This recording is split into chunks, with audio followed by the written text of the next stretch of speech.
Obrigado, Marco. Fernão, Grande Gerson. Olha só, que dia, né? Eu imagino que você assistiu a cerimônia lá do Lula, né, lá em Brasília. Eu te conheço, né? Esses 2 anos, né, de relacionamento que eu tenho o privilégio de conviver com você desde lá da Jovem Pan. Eu sei que você tem essa capacidade, né, de estômago, né? Porque você assiste essas cerimônias e consegue trazer para a gente algumas coisas. Mas antes de eu ouvir a tua opinião, eu quero só te dizer o seguinte: nós temos 2 jornalistas aqui nos bastidores que vão entrar. O tema da nossa parte, do nosso bloco, da nossa participação é falar sobre os exilados brasileiros. E por que eu te convidei? E em nome da ASFAV, primeiro porque a Associação, né, dos Familiares e Vítimas reconhece que você foi comigo lá no Pingo de Liberdade. Nós fomos os primeiros que demos voz, né, à ASFAV, recebemos o desembargador Sebastião, né, no 7 de setembro, véspera daquela sustentação oral dele histórica, que ele falou nos olhos ali dos ministros da Suprema Corte. E eu quero te dizer isso, em nome da ASFAV, eu quero dizer da alegria que eles têm, da satisfação de saber que podem contar com o teu apoio. E por isso eu te desafiei, para você hoje falar comigo um pouquinho, e nós vamos trazer as Marias, as irmãs Marias, argentinas, jornalistas. Ontem elas fizeram um blog sensacional que eu assisti ao vivo lá na Argentina, em que elas falaram sobre o silêncio do Milei diante dessa questão dos argentinos lá, dos brasileiros presos lá na Argentina, né? Então, antes de trazê-las ao ar, eu quero te fazer um desafio diante da nossa audiência, que é algo bem do Brasil. Você é o único jornalista que eu conheço do meu círculo de amizades que vivenciou o período dos governos militares e, mais do que isso, você até já me contou algumas histórias que você sabe o que esses exilados brasileiros hoje estão passando, tendo que ir para a Argentina, tendo que ir para os Estados Unidos, atravessar a América do Sul inteiro, porque você viveu essa experiência em casa. E eu queria que você falasse para a gente o seguinte: é honesta essa situação em que a gente vê o Lula, por exemplo, que eu acho que... eu vou até colocar uma foto aqui que só você talvez seja o único jornalista que eu conheço que pode explicar, né, como é que pode aquele movimento que você viveu, que clamava pela anistia, agora ter feito uma cerimônia hoje em que eles gritavam sem anistia, né? Como é que pode ser isso? Cara, para esse pessoal, Gerson, o que menos importa são os fatos, né? Ou a coerência. Então, eles não têm nenhum compromisso com isso. Eles, toda a estratégia dessa esquerda brasileira está baseada nos ensinamentos do Gramsci. Quer dizer, você tem que destruir a educação, apagar a história, falsificar a história. E eles seguem isso com a maior cara de pau, né, porque eles já fizeram a maior parte desse trabalho. Quer dizer, há 40 anos que o PT está destruindo o pouco que tinha de educação no Brasil, de qualidade, né? Aparelhando todas as escolas e transformando as escolas nesse negócio que virou hoje, que é uma coisa patética, né? Não aparece na mídia, porque a mídia já está tomada pelos produtos dessas escolas, né? Mas toda vez que você consegue ter uma visão de dentro do que está acontecendo nas escolas brasileiras, nas universidades e nas escolas públicas, é um assinte, né? É uma coisa de uma violência absoluta, e ninguém fala nisso. Quer dizer, então, isso já está plantado aqui, e esse é o grande desafio, sempre, né? Todo regime opressor, toda ditadura se instala pela censura. E a censura, o nível sofisticado da censura é esse do Gramsci, né? De você falsificar o passado, e não só o presente, né? Você falsifica as duas coisas. Então, as pessoas vivem numa espécie de limbo, né? Você olha a cobertura da imprensa, o próprio discurso do Lula hoje, né? O discurso do Lula hoje era praticamente uma descrição de todas as barbaridades que eles estão cometendo, só que atribuídas aos outros, né? Mas não tem nada a ver com a realidade, quer dizer, não tem nenhum compromisso com a realidade. E essa segurança que o Lula mostra, né, de que isso funciona e vai funcionar, é que me assusta mais, né?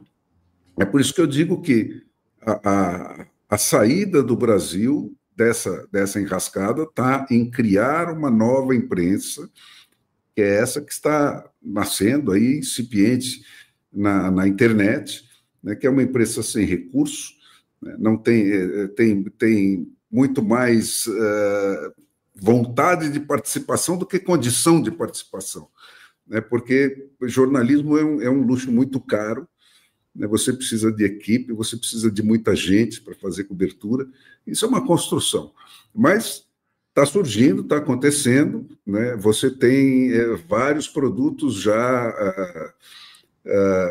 nascendo na internet em variados graus aí de desenvolvimento, alguns bastante promissores já, e vai surgir uma nova imprensa que é a primeira condição para se romper isso. A segunda é aquela, de você constituir, nós estávamos acabando de ver aqui no segmento anterior, né, o Girão, que faz parte daquela minoria brilhante que está no Senado, resistindo bravamente, que foi a última eleita nessa eleição que renovou 1/3 do Senado. Nós temos quase que exatamente 1/3 do Senado hoje nessa resistência, né? Algo como 30 senadores aí que estão resistindo bravamente à nojeira que é o resto daquilo, né? E agora nós vamos ter em 26 a renovação de 2/3 do Senado, né? Então, Fernão, esse é um processo que você, inclusive, tem sido muito, talvez, enfático, das poucas vozes que tem tentado mostrar para o brasileiro que existe uma via institucional, né? Até pela eleição que a gente vai ter daqui a pouco. Mas quando você fala desse novo jornalismo, eu quero trazer para você, quero te apresentar, eu acho até que você não as conhece, são duas jornalistas muito jovens, são duas irmãs, muito conhecidas na Auriverde. Daqui a pouco o Pitoli vai estar conosco na segunda parte do programa, junto com o Didi Red Pill, mas eu queria te apresentar essas duas jornalistas, porque elas fazem esse trabalho que você está se referindo, de um jornalismo novo das redes sociais, lá da Argentina, e fazem um trabalho sensacional. Então eu queria trazer para você, deixa eu até colocá-las aqui de uma forma que elas fiquem mais visíveis para a gente. As duas Marias que eu tive o privilégio de conhecer lá na Argentina, na viagem que eu fiz, logo no comecinho do mês, e eu queria agradecer a vocês. Eu logo na introdução, meninas, eu coloquei essa imagem que ontem eu assisti esse podcast que vocês participaram, e vocês prestaram um serviço, como o próprio Fernão falou, fundamental de informação para a população argentina, que sequer sabia que tinha brasileiros presos na Argentina. Então, eu quero inicialmente tributar a vocês o nosso agradecimento e pedir que vocês falem um pouquinho dessa situação na Argentina, de ter agora vivendo algo completamente inesperado, de nós termos levas de brasileiros hoje pedindo asilo político na Argentina, e vocês têm feito a cobertura jornalística dessa situação. Atualiza a nossa audiência sobre como está a situação aí, lá na Argentina. Primeiro, agradecer o convite de estarmos hoje aqui nessa super live.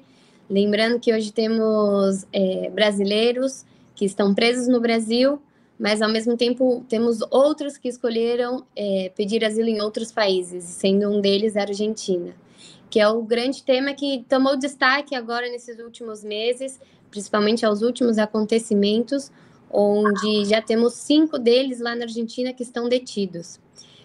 De suma importância trazer isso, e é o que a gente sempre fala, né? A diferença do caso da Venezuela para o caso brasileiro é que na Venezuela a gente sabe o que acontece. Infelizmente, aqui na Argentina, os argentinos não sabem do que acontece no Brasil. De fato, por exemplo, ontem teve uma grande manifestação em apoio ao presidente eleito da Venezuela, aqui mesmo em Buenos Aires, na Casa Rosada.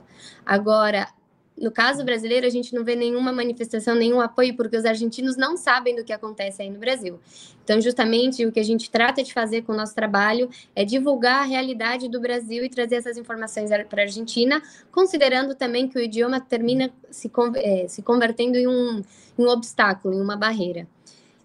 Hoje em dia, temos já muitos asilados aqui na Argentina, mais de 300 pessoas que eu falo, não foi uma escolha, foi a última opção que eles tiveram. E que hoje eles se encontram aqui e que, infelizmente, alguns estão passando por situações muito difíceis. Nós temos agora 5 patriotas que estão detidos, eles estão com diferentes advogados que estão trabalhando no caso deles, e o que a gente fala, e que até comentamos ontem nesse podcast, é que o que mais nos entristece é esse silêncio por parte do governo argentino. Pelo menos, assim, publicamente ou explicitamente, nós não sabemos, ou a Argentina, os brasileiros não sabem de nada que ele esteja fazendo a respeito desses brasileiros detidos ou desses brasileiros que estão pedindo asilo político aqui na Argentina. Lembrando a nossa audiência também que essas pessoas estão detidas devido a um pedido de extradição do ministro Alexandre de Moraes. Ele mandou uma lista com nomes de 60 pessoas que estavam, escondidas na Argentina. Escondidas não, que estavam pedindo aí, fazendo o pedido de asilo definitivo da Argentina e que terminaram dentro dessa lista devido a um pedido do ministro Alexandre de Moraes. E depois dessa lista, o governo argentino teve que começar a buscar esses brasileiros para que eles passassem por esse processo de extradição na justiça argentina. E eles têm que transitar esse processo detidos. O que a gente explicava ontem no podcast, que a gente não está de acordo, é o porquê eles têm que passar todo esse processo detidos, quando, de acordo com a própria Constituição argentina, essas pessoas deveriam poder responder em liberdade, até mesmo porque elas já fizeram um pedido de asilo, já têm o asilo temporário, e grande parte delas já tem até o documento argentino, que é o DNI.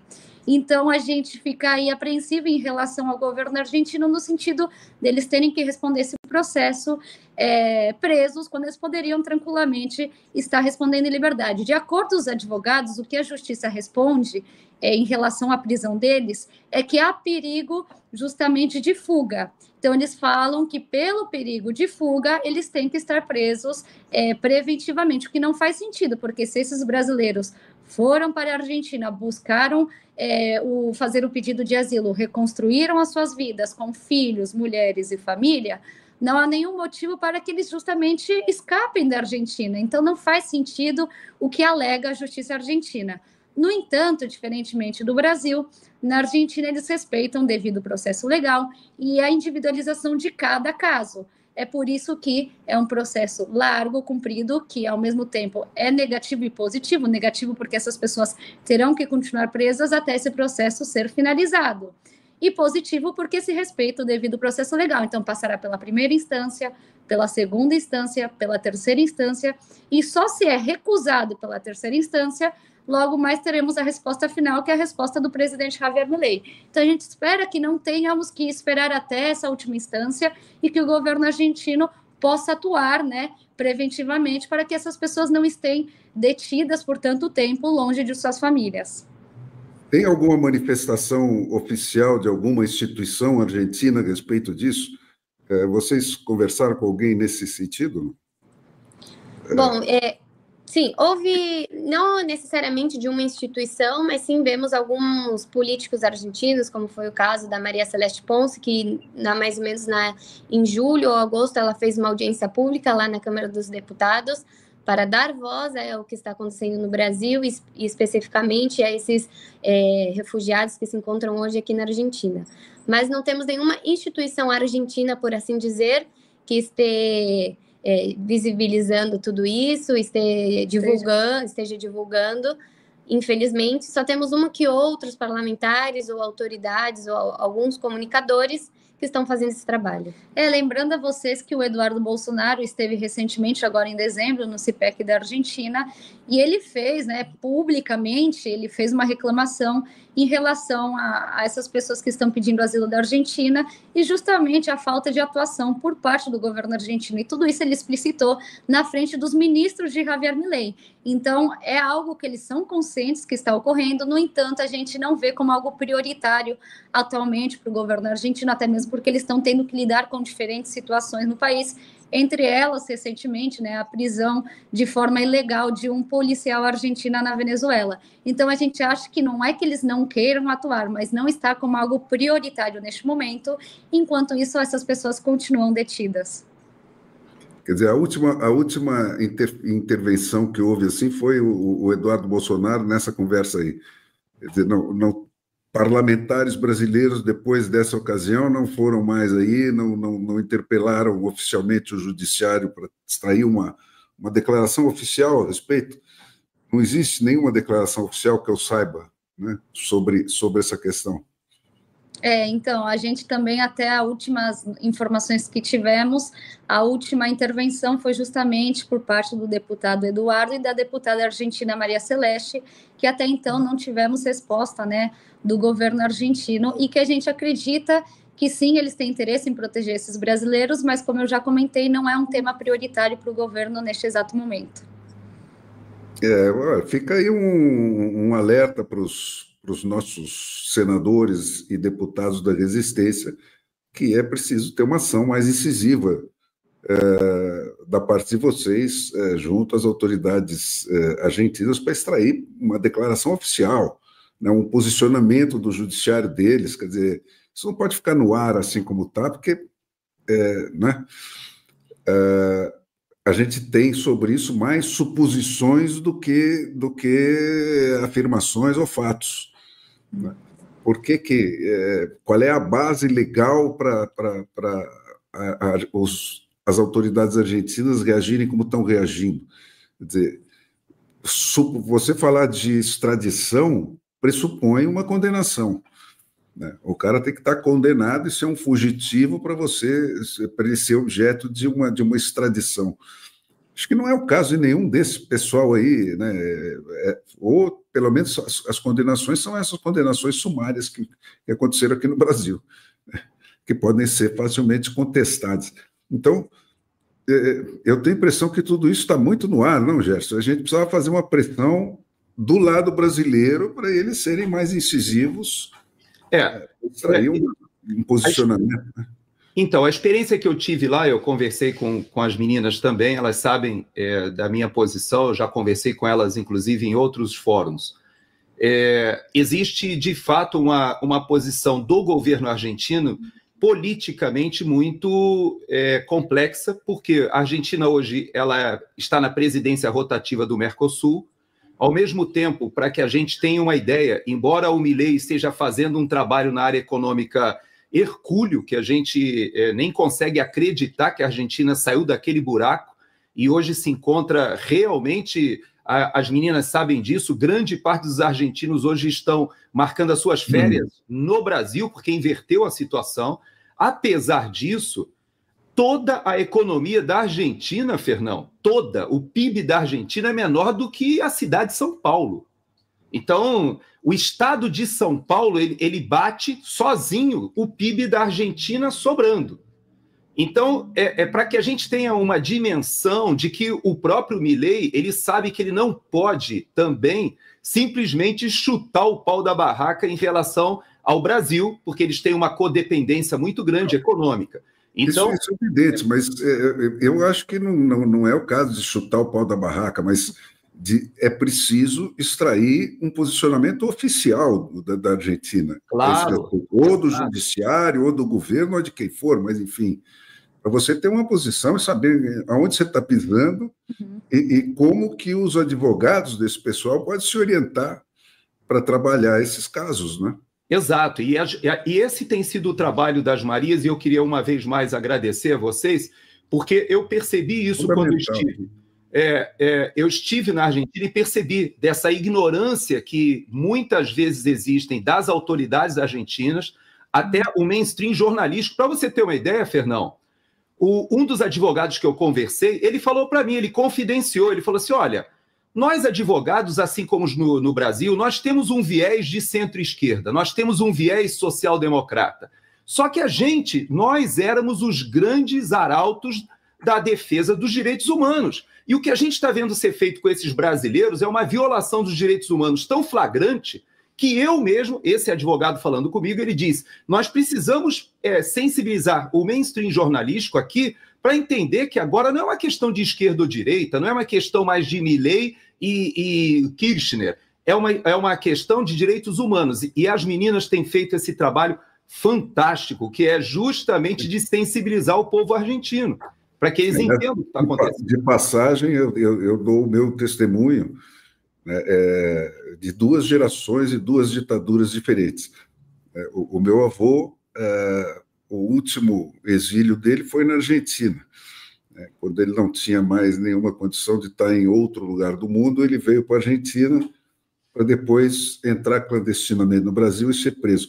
Mas nem o Getúlio Vargas, que foi uma ditadura de uma violência enorme, né, com assassinatos e tortura e o diabo, né, se preocupou em algum momento, que eu saiba, né, de ir atrás de brasileiros que estavam exilados na Argentina ou fora do Brasil. A mesma coisa, aí um testemunho pessoal, né, da ditadura militar aqui. Né? Nenhum brasileiro que estava fora do Brasil foi buscado nesses termos, né, e ali tinha gente que estava com sangue na mão, tá certo? Gente envolvida em crimes de morte e coisas desse tipo. Alguns até eu ajudei como jornalista e dentro lá do Estadão a contrabandear esse pessoal para fora do Brasil, para a Argentina e para outros países vizinhos aqui. Nunca ouvi falar dessas ditaduras irem atrás desses caras na Argentina ou em outros países. E eu acho que um governo que tem um posicionamento ideológico forte como o do Milei tinha a obrigação de tomar uma posição sobre isso, ainda que fosse uma posição com as nuances diplomáticas que ele achar necessárias, né? Mas é obrigatório tomar uma posição, porque toda vez que a gente fala nesse assunto do pessoal que está lá na Argentina, esses caras estão num limbo, né? Você não sabe o que fazer. Né? Eu não sei como é que os advogados lá estão se virando, porque, aliás, se as meninas tiverem informação sobre isso, como é que eles estão trabalhando? Qual é a linha de trabalho dos advogados que estão atuando pelos brasileiros aí? Com quem que eles falam? O que eles estão propondo? Como é que está isso aí? Então, excelente pergunta, até mesmo porque, como vocês mesmos comentavam, em geral, eles não têm informação do que está acontecendo no Brasil. Para eles foi algo super novedoso, principalmente na questão das ilegalidades que ocorreram no Brasil. E então a gente fez esse trabalho também anteriormente, previamente, de colocar eles em contato com os advogados brasileiros, para que os advogados brasileiros pudessem também dar um contexto em relação aos casos dessas pessoas. Tenha em conta em você que na Argentina eles nunca viram algo semelhante a esta situação e para eles é uma novidade. Então eles tiveram que ter esse contato prévio com advogados brasileiros para poder também estudar um pouco mais dessa situação e entender quais são as medidas que eles poderiam levar adiante. E, em geral, os advogados que estão trabalhando são advogados que não estão relacionados entre si, mas que todos têm o mesmo objetivo em comum, que é lutar pelos direitos humanos dessas pessoas, até mesmo porque essas pessoas não são delinquentes.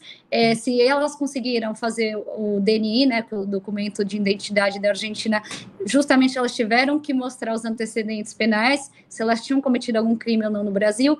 Foi comprovado que elas não tinham cometido nenhum crime, por isso que elas conseguiram fazer a documentação na Argentina, e agora a justiça argentina vem alegando que essas pessoas têm que estar presas preventivas justamente por perigo de fuga, que é a mesma contestação que foi realizada por parte do juiz da primeira instância, que é um juiz kirchnerista, e que agora está sendo copiada pelas demais instâncias.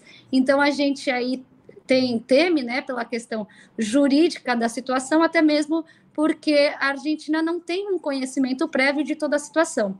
No entanto, a gente entende também que o CONAR está bem ciente da situação, lembrando aos brasileiros que o CONAR é o órgão responsável por conceder ou não o asilo definitivo dessas pessoas, e que também a gente tem algo de esperança nessa instituição, que se eles terminarem de uma vez por toda, concedendo esse asilo para esses brasileiros, eles diretamente não poderão ser extraditados pelo Brasil, porque já terão um asilo definitivo.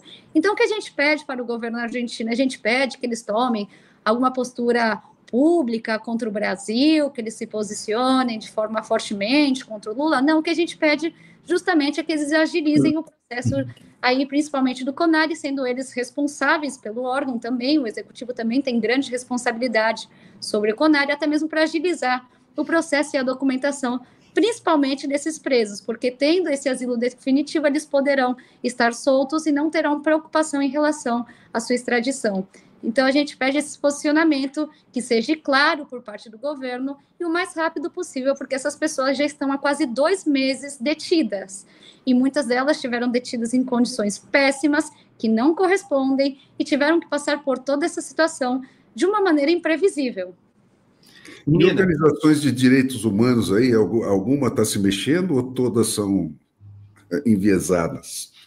A gente vale lembrar que, historicamente, a Argentina ela se destaca na diplomacia e nas relações internacionais pela luta pelos direitos humanos. Mas, infelizmente, nesse caso, não vemos nenhum posicionamento por nenhuma instituição, pelo governo ou por nenhuma entidade que sempre levou adiante essa batalha.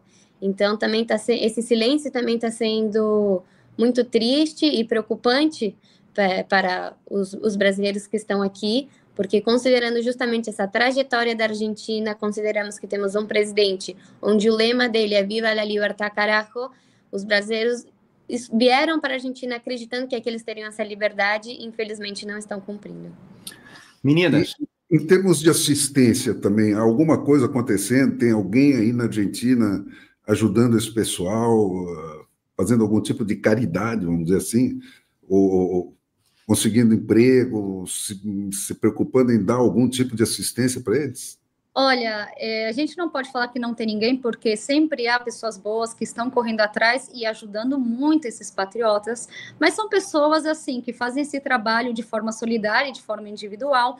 Não há nenhuma organização, nem instituição que esteja atualmente fazendo esse trabalho para ajudar esses patriotas. Então, tudo que eles conseguiram até o momento foi com muito suor, né, e ajuda de pessoas individuais, até mesmo de argentinos ou brasileiros que moram na Argentina, que estão aí lutando para tentar dar pelo menos as condições básicas para esses patriotas. Lembrando a vocês que grande parte deles vieram para a Argentina sem um tostão no bolso, até mesmo porque tiveram que sair do Brasil, né, de forma apressada e não tiveram nem tempo de se organizar uma vida em outro país. Então, o que a gente sempre tenta é orientar essas pessoas também através dos advogados para que elas possam aí levar uma vida plena num novo país, mesmo com a dificuldade econômica que elas estão tendo que lidar, e agora com essa dificuldade por parte, né, do Alexandre de Moraes, mandando essa lista de extradição. Então, a maioria das ajudas que eles receberam foram de pessoas que eles mesmos foram conhecendo aqui na Argentina, não é que eles vieram já com esse contato,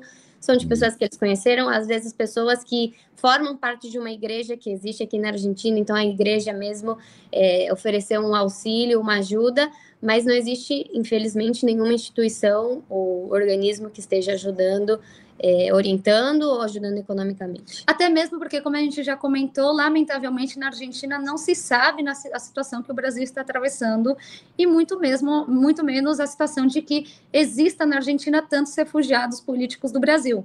Então, a gente fica nessa situação de os argentinos não terminam nem ajudando, não porque não querem, senão porque não têm esse conhecimento, diferentemente do que está acontecendo aí na Venezuela, que já é algo assim de conhecimento público e que já tem, né, outro alcance.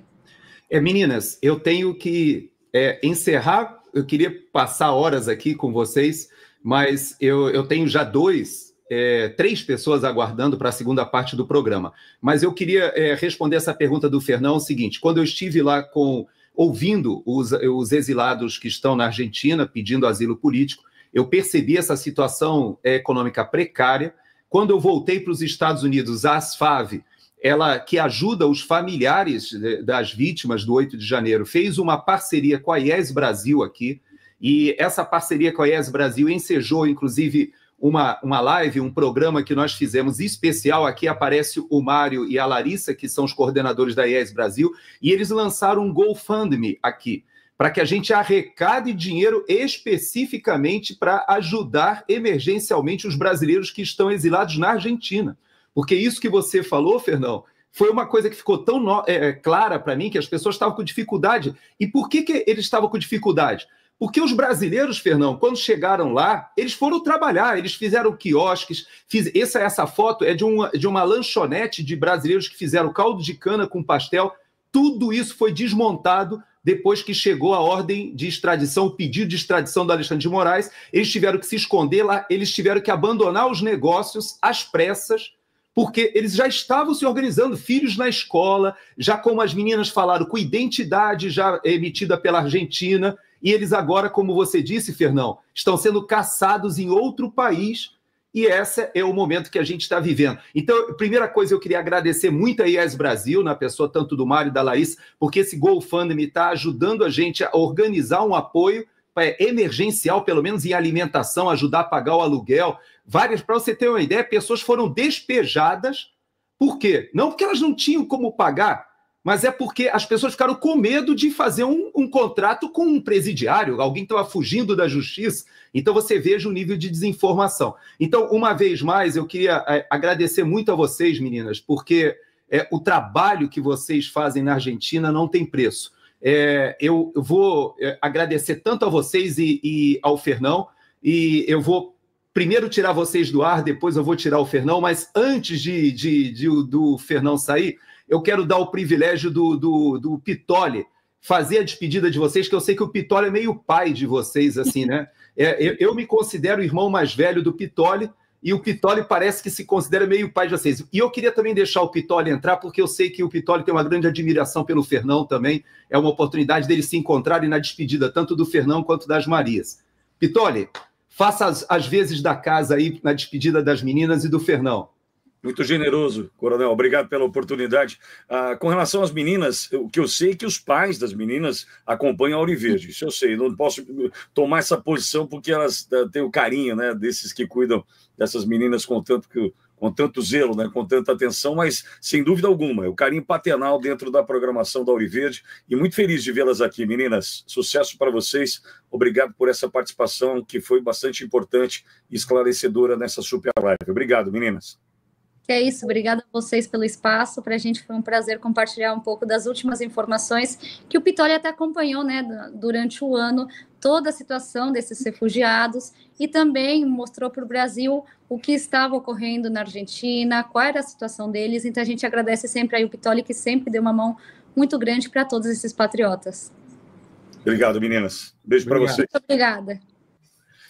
Bom, Fernão, eu estou na condição de fã aqui. Se você quiser ficar falando por horas aí, eu estou na condição de fã. Eu vou ficar aqui te ouvindo. Papo de fã, aí vamos ficar trocando figurinha aqui. Não, quem é fã de quem? Essa fala é minha. Não rouba minha fala, não, Fernão. Eu te admiro tanto. E olhando o chat aqui, Fernão, as pessoas têm esse sentimento também, né? As tuas histórias, os teus relatos, né? A maneira como você, com tamanha elegância, coloca a tua análise, a tua opinião é emocionante para nós saber que você está nessa com a gente. Obrigado, viu, Fernão? Eu que agradeço, gente. Fernão, obrigado uma vez mais, e a gente vai se encontrar, se Deus quiser, ir para frente, tá? E vamos chamar agora, brigadão, Fernão. Eu vou chamar, Pitoli, agora uma figura que você também deu guarida lá na Auriverde, alguém que eu tenho um contato com ele interessante, porque eu acho que eu já contei isso para ele, porque ele me entrevistou uma vez e eu falei isso para ele. Ele foi o responsável, inclusive, pela minha demissão na Jovem Pan. Ele nem sabe disso, talvez, mas ele foi o grande responsável. Didi Red Pill. Você não sabe disso, Didi, mas eu vou te explicar uma coisa que talvez a gente vá mostrar para a nossa audiência aqui. Eu já soube que o Pitoli hoje mostrou no programa da Auriverde, mas você sabe, Didi, que eu estava na igreja no dia 8 de janeiro e a Jovem Pan me chamou às pressas porque estavam sendo transmitidas imagens e nenhum canal de televisão estava cobrindo o que estava acontecendo em Brasília. Por quê? Ninguém sabia, achavam que era uma manifestação como qualquer outra, até porque nas redes sociais estava todo mundo falando que o protesto seria feito na segunda-feira, dia 9, havia vários ônibus chegando ainda no dia 8, né? E a gente sabe que houve toda uma movimentação ali que é muito suspeita. Mas você, Didi, quando você começou a transmitir a sua live, eu peguei, entrei no YouTube e vi. E você sabe que a Jovem Pan e todo mundo que foi cobrir aquele dia teve que usar as tuas imagens, porque a gente não tinha imagem de ninguém, não tinha emissora de televisão, não tinha nada. Então você, na verdade, fez a cobertura jornalística, e eu quero te dizer que por causa dessa cobertura jornalística e por causa da opinião que eu emiti naquele dia, o Ministério Público Federal de São Paulo pressionou a Jovem Pan pela minha demissão, Fernão Lara Mesquita, que acabou de sair, do Alexandre Garcia, do próprio Paulo Figueiredo, do Rodrigo Constantino e tantos outros. Então você, rapaz, foi o jornalista que deu a ferramenta lá para o Ministério Público Federal de São Paulo. Você sabia disso, cara?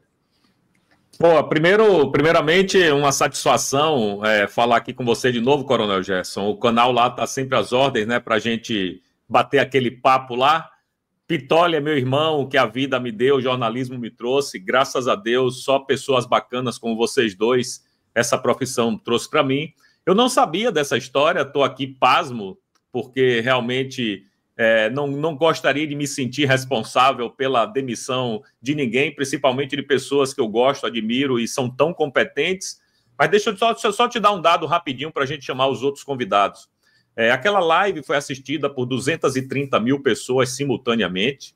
Aquela live foi retransmitida por mais de 40 outros canais de YouTube e por todas as grandes cadeias de televisão do Brasil. Todas pegaram as minhas imagens para me denegrir, para dizer que eu era um dos incentivadores, para dizer que eu era uma das pessoas que estavam ali apoiando aquele quebra-quebra, quando...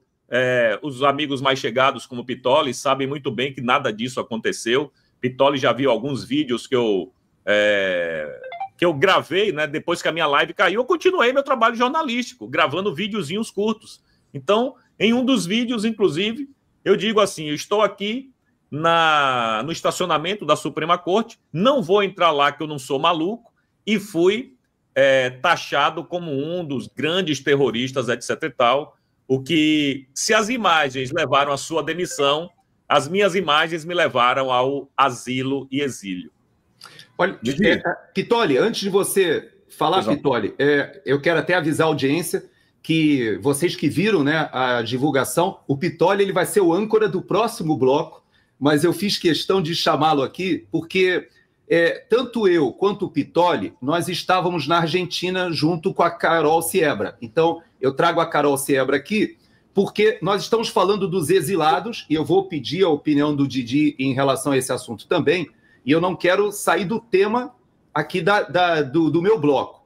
E a Carol Siebra, junto comigo e junto com o Pitoli, nós estivemos no CIPEC, que foi, fizemos a cobertura, aquela fala do Milei e do próprio Eduardo Bolsonaro, e o Eduardo Bolsonaro, ele fez esse apelo, né, ao CONARE para que defina a situação dos brasileiros que estão na Argentina, conceda, né, o asilo político definitivo, e eu queria te dizer, Carol, que tanto eu quanto o Pitoli, a gente reconhece o trabalho que a ASFAV tem feito, se deslocando para a Argentina. O Ezequiel já foi à Argentina, você já foi à Argentina, para tentar explicar para os advogados, já que vocês não podem trabalhar na Argentina, né, não pode fazer a defesa, e eu queria te dizer isso, do meu reconhecimento e do Pitoli, que a gente viu o trabalho de vocês lá.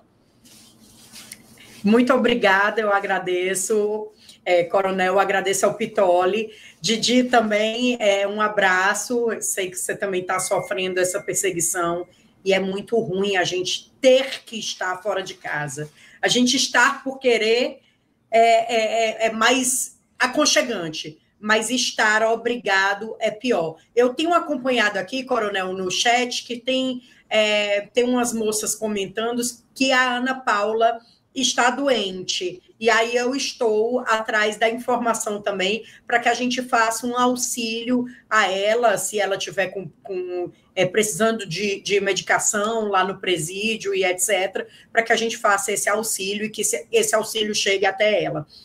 Realmente... Um esclarecimento, Carol, é porque talvez a nossa audiência não sabe. Nós temos 4 homens hoje detidos no Brasil, brasileiros, e uma mulher.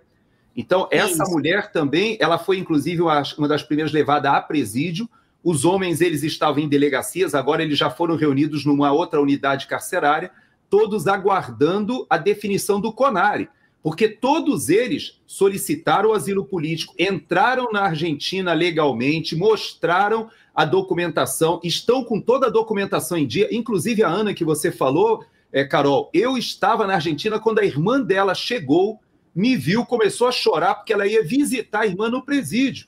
E o detalhe, e eu falo isso para a nossa audiência, Pittoli, eu fiquei realmente chocado, porque a gente tinha feito o programa, você me chamou para fazer o programa lá em Buenos Aires ainda, e logo depois eu encontrei com a irmã da Ana Paula.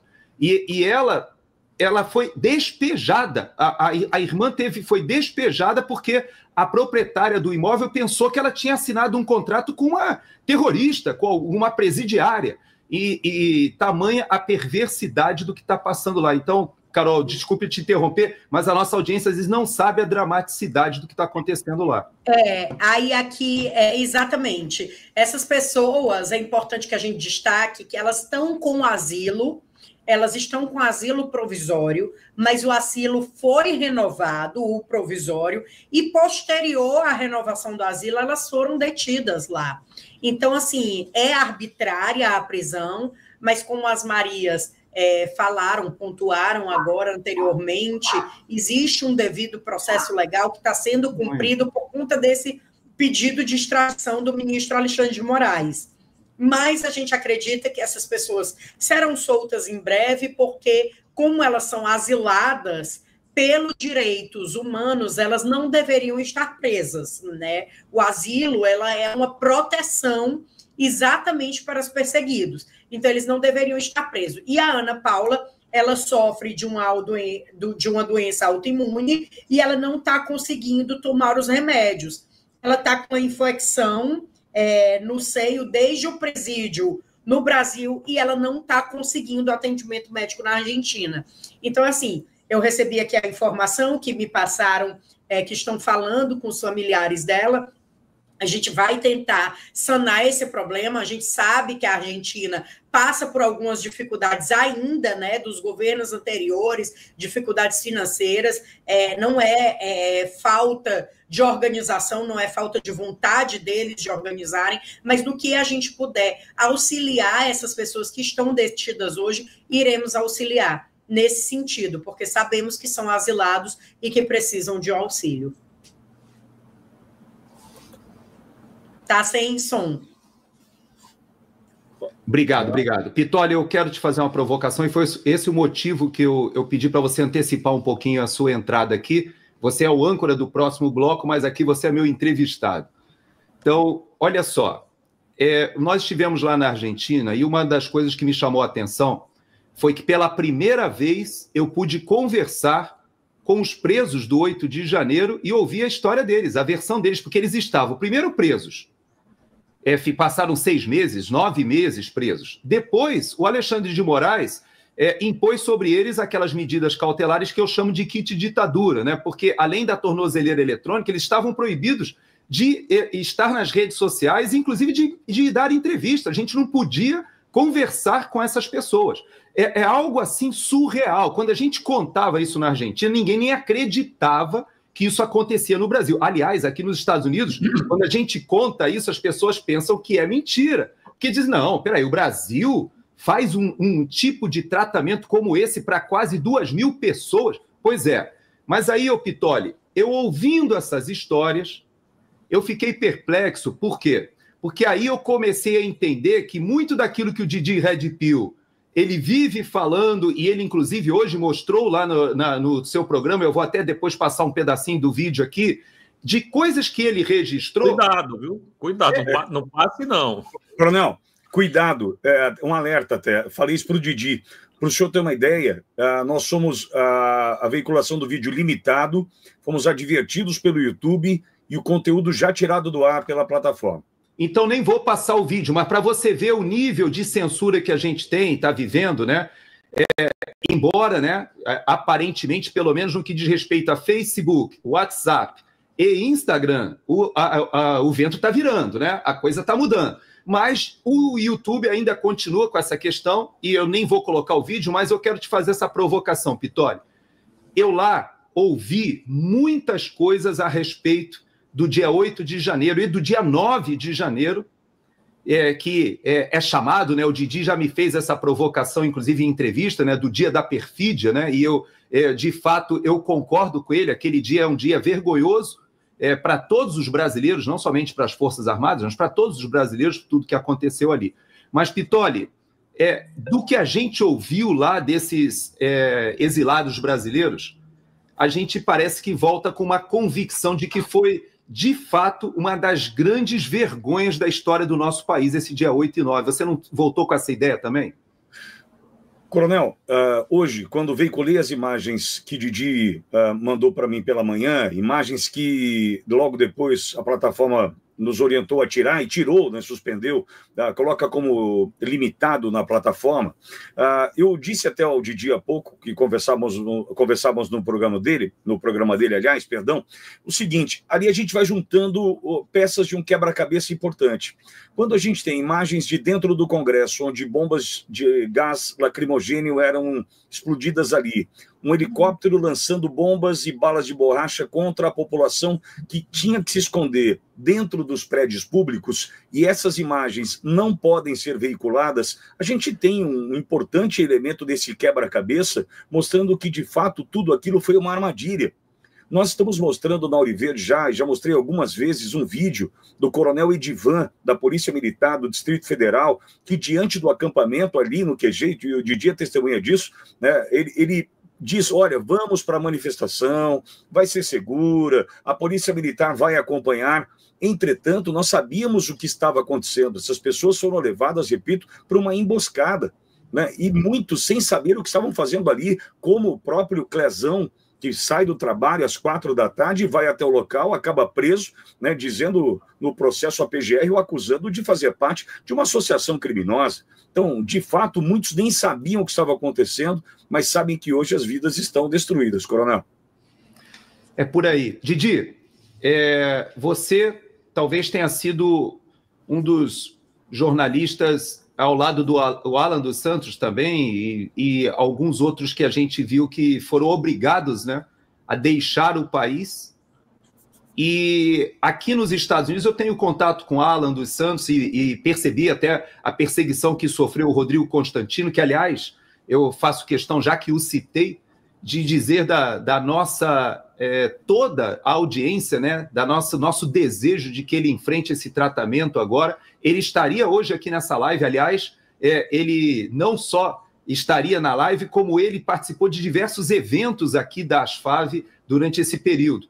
E a quem nós gostaríamos de desejar, conta com as nossas orações para uma recuperação e enfrentamento dessa fase que ele está enfrentando aí do tratamento, né, que já começou essa semana.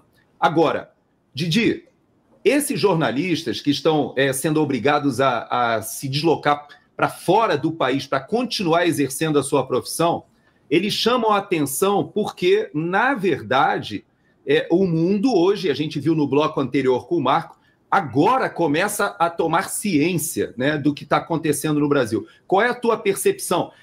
Não sabemos em que país você está, não sabemos aonde você está nessa situação que ninguém sabe onde você se encontra, até por causa dessa perseguição política absurda, né, que foi imposta ao Rodrigo e o Paulo, congelando as contas bancárias deles. Agora o Paulo, inclusive, foi indiciado, né? Ele que estava na Jovem Pan comigo naquele dia, na cobertura, foi indiciado agora também. E eu queria que você falasse para a gente um pouquinho isso, como é essa experiência de você se sentir um perseguido político no exterior, até para você exercer o teu trabalho. Bom, aqui eu não me sinto perseguido, não. Aqui eu tenho todas as garantias do governo local, eu já sou um asilado político, então, para mim, aqui eu estou mais tranquilo, todo o meu processo está em andamento e eu já tenho indícios de que está tudo praticamente resolvido. Então, assim, eu me sinto seguro aonde eu estou, porque aqui o governo se respeita. Infelizmente, eu tenho acompanhado bastante o que acontece aí na Argentina, né? E é uma grande decepção com o Milei, isso que está acontecendo aí. Eu acho que Milei, como você disse aí, coronel, ele deveria ter um pouco mais de pulso, de firmeza, de trazer esse problema para ele, porque vai respingar nele. Se esses brasileiros forem deportados da Argentina no governo de Milei, vai ser uma mancha na reputação, na biografia e no governo dele. Vai ser uma vergonha. Ele não vai poder olhar mais na cara de um brasileiro decente se isso acontecer no governo dele, entendeu? Mas voltando ao meu caso, e só para terminar da Argentina, meu canal também foi veículo de trazer diversos exilados e asilados políticos na Argentina. Vez ou outra eles me ligam, Didi, eu estou precisando disso, daquilo, a gente bota eles no ar, a gente tenta fazer a melhor maneira possível. Meu canal é um badog em relação ao canhão, que é a Auriverde, mas a gente tem conseguido ajudar pouquinho, né, com o nosso trabalho de formiguinha, dar voz e vez para esses patriotas que estão lá sofrendo. Quanto ao CONARE, eu gostaria de dizer algumas coisinhas aí rapidamente, que é o seguinte. Sim, o CONARE dá uma palavra, mas não é a última. A última palavra é de Milei. A última palavra sempre é do presidente da República.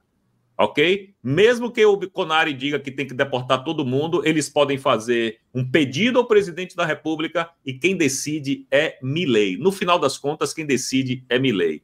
Óbvio que a gente espera que o CONARE tome vergonha na cara e não mais atraia brasileiros para uma armadilha, como foi, né? Vem aqui fazer a sua renovação e quando chegou lá estava a polícia. Mas a gente espera que o CONARE dê definitivamente aí o asilo político para os brasileiros, mas se por acaso isso não acontecer, pelo menos aonde eu estou, funciona assim. Você pede o asilo. Se o seu asilo for negado, você recorre no mesmo organismo que você havia pedido. Recorre lá. Se for negado uma segunda vez, você recorre ao presidente da República. Entendeu? Então, eu acho que, como é uma lei internacional, deve ser assim em todos os lugares do mundo. Então, eu sempre digo aos patriotas brasileiros que eu entrevisto na Argentina que eles tenham fé. É um momento difícil, sair do Brasil para ser preso na Argentina. Irmão, quem sabe de tudo é Deus. Se Deus botou essa aprovação no nosso caminho, ele te dá o fardo do jeito que você pode carregar. Então, tenham fé, porque vai dar tudo certo. No final das contas, é Milei. E eu não acredito que Milei vai querer queimar o filme dele simplesmente deixando deportar sem ele fazer nada. Amigo de Eduardo Bolsonaro, eu me recuso a acreditar nisso. Não vai acontecer. Eu concordo com você e eu queria até acrescentar uma informação que a Carol pode ir depois na parte final, né, que a gente já vai terminar o nosso bloco, porque eu não posso atrasar o bloco seguinte, talvez seja um dos mais importantes que nós vamos ter agora, e o Pitoli vai ser o nosso capitão, né, o âncora do próximo bloco. Mas, na verdade, eu descobri algumas coisas conversando lá com os advogados e até com as autoridades argentinas. Primeiro, é que eles ficaram perplexos com os números de anos. Essa relação que foi mandada pelo Alexandre de Moraes lá, e pelo Ministério da Justiça, são pessoas que foram condenadas a 17 anos, 16 anos. E sabe o que acontece, Pitoli e Didi? Lá na Argentina, quando você tem uma condenação de mais de 5, 6, 7 anos, tem uma legislação lá que diz que para haver uma deportação tem que haver mais de uma instância. E eles ficaram perplexos de ver que essas pessoas foram julgadas sem o duplo grau de jurisdição, sem ter sido dada a essas pessoas a possibilidade de recorrer, como você falou, Didi. Então, isso deixou as autoridades lá tão perplexas que também foi nos assegurado que a extradição é praticamente impossível. Primeiro, porque o número de anos foi tão grande que ele não pode ser simplesmente uma decisão de um juiz, tem que ser realmente um processo bastante complexo. E segundo, como você mesmo disse, esse nível de crime, ou seja, um crime político, ele não está contemplado sequer na legislação de extradição até dos acordos do Mercosul. Então, de opinião, né? Crime de opinião. Exato. Então, a condenação deles, Didi, ela já traz no seu bojo a caracterização de um crime político.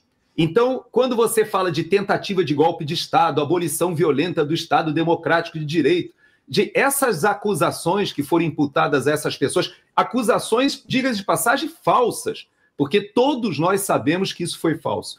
Mas eu vou encerrar esse nosso bloco agora.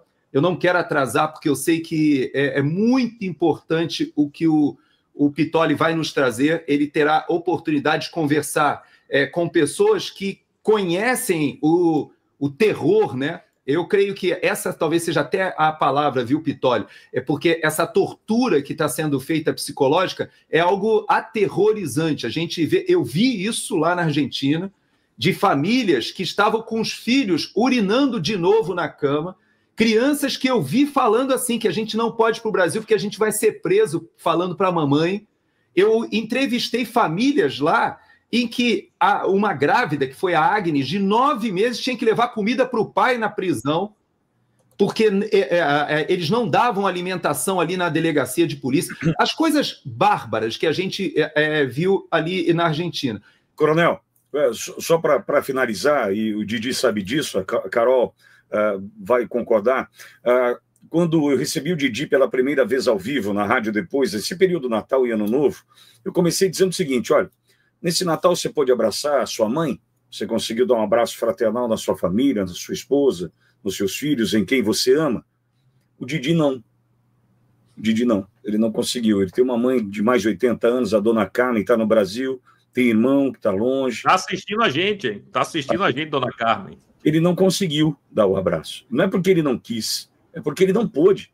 Então a gente tem que tentar entender o tamanho dessa tortura psicológica, que é o próximo assunto da live, e as consequências disso, que a gente muitas vezes não consegue, não é palpável, né, Coronel? A gente tem que, no exercício de empatia, tentar entender o que está acontecendo.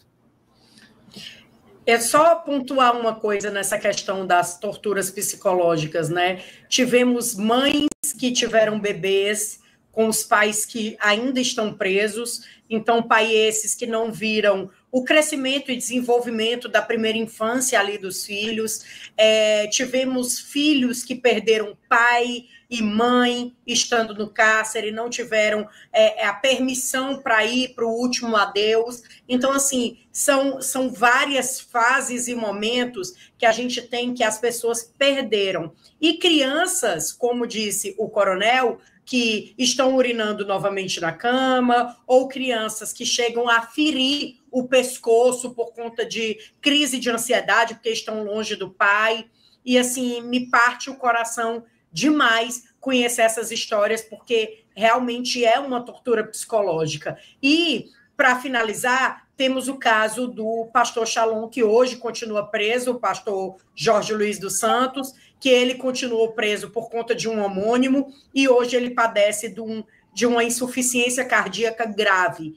E tem feito exames porque o ministro quer saber se tem a condição dele ser tratado dentro do cárcere. Até, inclusive, o Sérgio Amaral, que hoje se encontra numa UTI, o ministro pediu que os médicos dessem um laudo se tinha condições dele ser tratado dentro do presídio. Ele hoje está numa UTI hospitalar.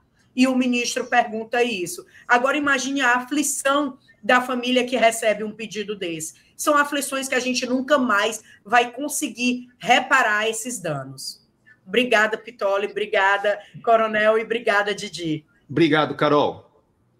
Obrigado, Carol. Didi, uma vez mais, obrigado. Eu vou passar o bastão aqui no revezamento que a gente está fazendo. Isso é uma corrida de revezamento de 8 horas de duração, 8 blocos sucessivos.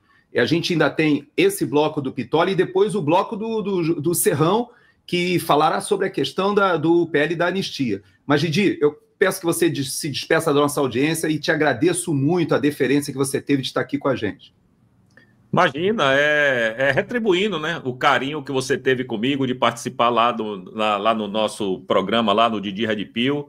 É uma satisfação estar aqui, né? Eu acho que essa live é importantíssima para trazer consciência ainda a brasileiros.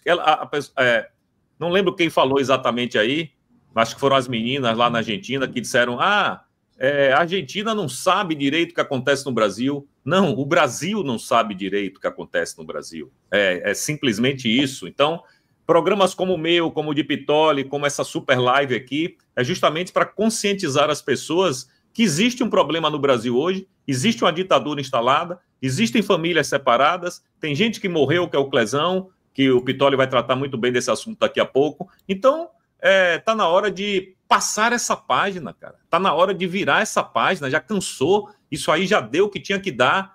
E, infelizmente, a nossa Suprema Corte é cega e insensível a todos os apelos que são feitos. Bom, a gente espera que algo ou alguém mais importante faça essa pressão e que a Suprema Corte acorde em algum momento para esse absurdo que está acontecendo. Coronel, muito obrigado. Espero o senhor uma outra vez lá para a gente quebrar um pau, entre aspas, das Forças Armadas. Vai ser uma satisfação tê-lo lá. E Pittoli, meu irmão, um beijo no seu coração. Boa sorte aí na sua hora aí da live. Obrigado, Didi. Ele fala quebrar o pau porque ele sabe que ele bate em mim, mas eu defendo ali, porque eu acredito na importância das Forças Armadas, e eu sei que o Didi também, ele sabe da importância dos militares para o Brasil. Mas vamos lá. Pittoli, aqui o revezamento é feito da seguinte forma aqui no StreamYard. Eu passo a tua foto para o lado de lá, você passa agora a comandar, mas eu queria te dar uma informação. Os seus convidados já estão todos na sala, tá? Para você chamar conforme você queira fazer a condução do programa. Eu já estou vendo aqui a Bianca, estou vendo a Edjane, o próprio Emílio, o Vinícius, ou seja, você está com o teu time completo ali já nos bastidores.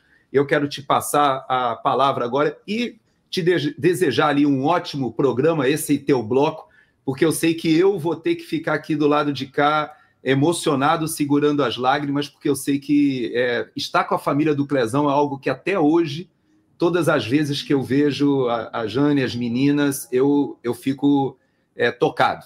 Mas eu sei que você tem um carinho todo especial, eu queria te agradecer. Então, passo a teu comando. Coronel, obrigado pela generosidade, pela oportunidade. Coronel, eu vou cuidar com muito carinho dessa hora, o senhor pode ter certeza. Obrigado, Coronel.